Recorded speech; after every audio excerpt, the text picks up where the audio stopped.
The world of today is vastly different from the world of 1945. We cannot go on with the relics of the past for the demands of the future. With that, India's permanent UN representative, P. Harish, summed up what the UN Security Council had increasingly come to signify.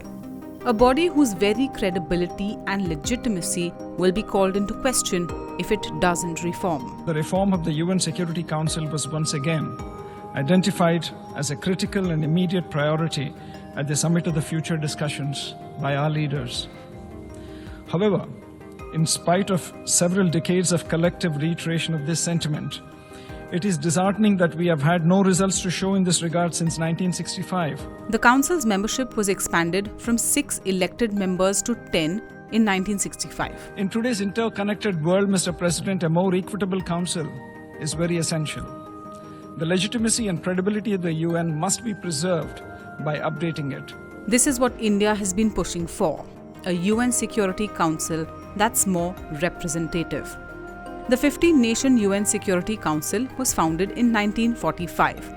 India was last a non-permanent member in the UNSC in 2021-22. India has been pushing for a permanent seat at the table, a demand that has been supported by nations like the United Kingdom, Russia and France.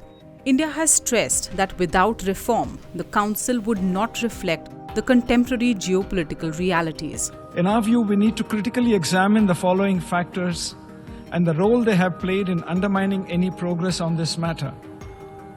First, the nature of the process of the intergovernmental negotiations itself.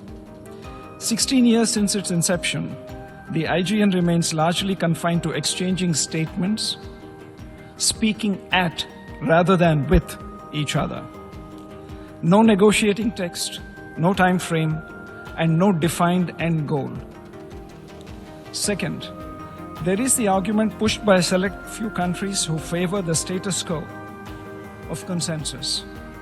They argue that even before we begin text-based negotiations, we must all agree on everything. Surely we cannot have a more extreme case of putting the cart before the horse. Third, as a member of the Global South, we believe that representation stands as the unassailable prerequisite for both legitimacy and effectiveness of not just the Council, but the United Nations as a whole.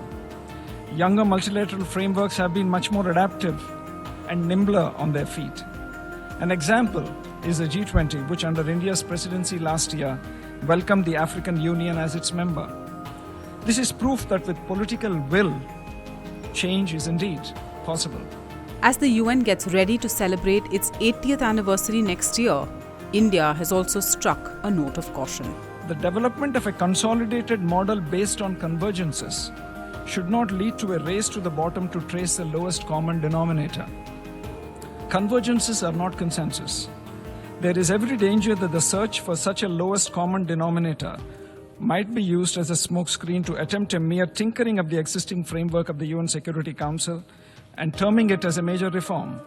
This would indefinitely postpone significant elements such as the expansion in the permanent category and addressing underrepresentation of Asia, Africa, Latin America and the Caribbean to a very distant future. For more such videos, subscribe to our YouTube channel. Hit the like button and follow for more news updates.